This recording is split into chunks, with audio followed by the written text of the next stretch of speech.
This is the Marathon Government Search and Rescue Gray Maple Edition Dive Watch. It's not exactly the kind of productivity tool that I typically review on this channel, but I picked it up 2.5 months ago and I've been very happy with it, so I thought it would be worth making a video about. And if you're looking for an absolutely no-nonsense, function-first, true military-grade mechanical dive watch, the Marathon Government Search and Rescue, or GSAR as it's more commonly known, might be worth a second look. This is by no means a cheap watch, coming in between $1,300 and $2,000 USD, depending on the dial options and whether you opt for this stainless steel finish or the more expensive matte black anthracite one. But it's also not in the realm of crazy watch collection prices. Having said that, this isn't a watch that most people would just buy on a whim. I picked it up because I was looking for a fully mechanical watch with some Canadian heritage that was more rugged and waterproof than my Omega Speedmaster, so that I don't have to worry about the wear and tear that it might go through while I'm in the lab or camping. And this certainly checks all of those boxes for me. In fact, Marathon is one of the oldest Canadian watch brands, dating back to the late 1930s, that found its niche making rugged timepieces for the Allied forces in World War II. That tradition continues to this day with watches like the GSAR that are developed in Canada for government contracts, then manufactured in La Chaux-de-Fonds, Switzerland, at the company's own facility. And as a result, these watches bear NATO stock numbers that allow them to actually be sold to government employees, like the US Marine Corps. Taking a look at the watch itself, we can see this function-driven design throughout the timepiece. The watch face has large white Arabic numerals that stand out clearly against the black backdrop, with additional 24-hour military time markings indicated in a smaller, more centralized font. Sweeping around the outside of the watch face, there are printed minute and sub-second markers that indicate 1/5 of a second intervals, as well as placed hour markers. The hour markers are actually one of the more defining characteristics of this watch, as each is a small, sealed glass tube that contains radioactive tritium, as indicated by the H3 and radioactive symbols at the 9 and 3 o'clock positions on the watch face. Don't worry though, the watch construction is in compliance with the US Nuclear Regulatory Commission, and the amount of radioactive material contained within those tubes is very small. Though less common in watches today, the use of tritium tubes is an alternative to luminescent paint that has the benefit of emitting a constant glow from the interaction between the tritium gas and the phosphorus coating on the inside of the tube, which gives the 1 through 11 o'clock markings, as well as the hour, minute, and second hands, their greenish glow, and the 12 o'clock tube its orange glow, in order to allow you to orient the dial in the dark. Because this reaction is constant, these markings are always glowing, which has some tactical benefits if you have to operate in a very dark environment for long periods of time, but they will gradually fade out over the course of about 25 years, according to the company, at which point you can pay to have them replaced. The tritium tubes on the GSAR are rated as T25 luminescent, which means they aren't the brightest tubes available, something I was honestly a little disappointed in the first time that I saw them glowing, but I've gotten used to this under the radar brightness, and I still smile when I wake up in the morning to see them still glowing long after the luminescent paint on my Speedmaster has faded. As I mentioned, these tubes are also affixed to the hour, minute, and second hands, all of which have a needle tip design to allow for more precision when reading the time. Again, function first. Beyond this, the dial is also marked by a small, unmagnified date window between the 4 and 5 o'clock positions, as well as the signature gray maple beneath the 12 o'clock marking, though this will vary depending on the version of the GSAR that you choose. Another rather distinct design of this watch is the depth between the watch face and the flat sapphire crystal. This gives the watch a really neat look, with the brushed steel interior reflecting light around the dial. This is best viewed slightly off-axis, where you can see that the depth is necessary to allow the second, minute, and hour hands to pass over the attached tritium tubes.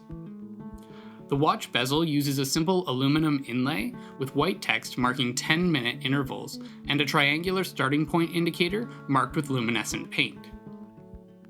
It's a very secure unidirectional 120-point bezel that makes an exceptionally satisfying click, and that's very easy to grasp because it's nearly 5mm tall and features milled slots that are smooth from top to bottom but sharp circumferentially. It also overhangs the watch case by about 1mm on each side, all of which means the bezel is simple to set, even when wearing gloves. This ease of operation is also accounted for in the screw-down crown. The crown is protected by two rather large steel buttresses on either side, but at 6.5mm in diameter and extending nearly 5.5mm from the case with a knurled finish, it's very simple to engage. This is a 4-position crown, with the first position being fully screwed down for water resistance, the second position being unscrewed where you can manually wind the watch if the automatic movement has lost its time from being sedentary for too long, the third position being the date adjustment, which you should never do when the watch hands are between 8 p.m. and 1 a.m. because of the intricacies of the movement, and finally, the fourth position where you can adjust the time, which includes second-hand hacking for precision.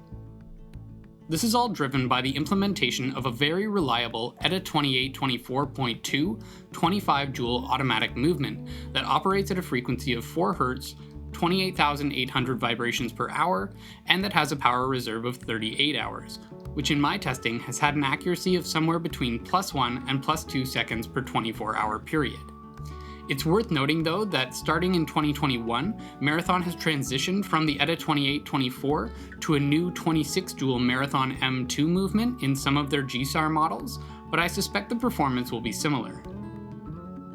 The watch case meets ISO 6425 for 300-meter water resistance and is constructed with medical-grade stainless steel that has a fine brushed finish, giving it a very rugged look overall.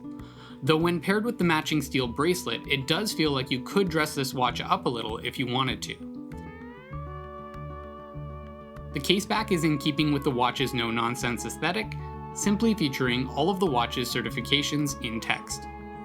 The case itself is 41mm with a 48mm lug-to-lug distance, 20mm lug separation for the strap, and a 14mm thickness, all of which comes together to give it a very tall feeling on the wrist, but it doesn't wear exceptionally large. I was originally considering getting the company's smaller 38mm medium search and rescue watch, but after picking this up, I'm really glad that I went for the larger 41mm GSAR because it fits my 6 3/4 inch wrist nicely. Another design feature that you should be aware of if you're looking at the GSAR is the use of drilled out lugs. This means that the holes capturing the bracelet or strap spring bars are drilled all the way through the body of the watch, allowing you to use shoulderless spring bars, which are released by pushing through that hole rather than pulling back on a notch near the spring bar tip. It doesn't make a big difference, and you can use shouldered spring bars if you prefer that, but you'll want to make sure that you don't accidentally use shoulderless spring bars with another watch if you interchange straps regularly, because without drilled out lugs, you won't be able to remove them without breaking the spring bar. Finally, I have both the Marathon rubber strap as well as the steel bracelet, and I've been very happy with both. Marathon's rubber straps are probably the most underrated product offered by the company. Their performance is great, as you would expect from a vulcanized rubber strap, but what's exceptional is that the company infuses the rubber with a vanilla scent that's quite strong and that makes wearing the watch even better, especially if you're going to be sweating with it. Similarly, the brushed stainless steel bracelet perfectly matches the GSAR watch body and looks great, featuring 3-piece links with separated end links that connect to the bracelet via the spring bar. The only surprising part of the bracelet design is that it uses a thin stamped clasp, but it's quite secure and offers 5-point of micro adjustment as well as a dive extension, so from a functional standpoint, it works quite well. All things considered, I've been very happy with my Marathon Government Search and Rescue, and would easily recommend it to anyone looking for a rugged, no-nonsense dive watch that's always ready for an adventure.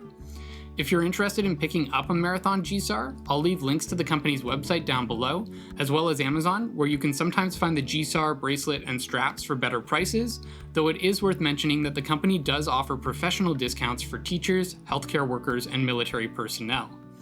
Either way, if you found this video helpful, please hit the like button, consider subscribing, and I'll see you next time.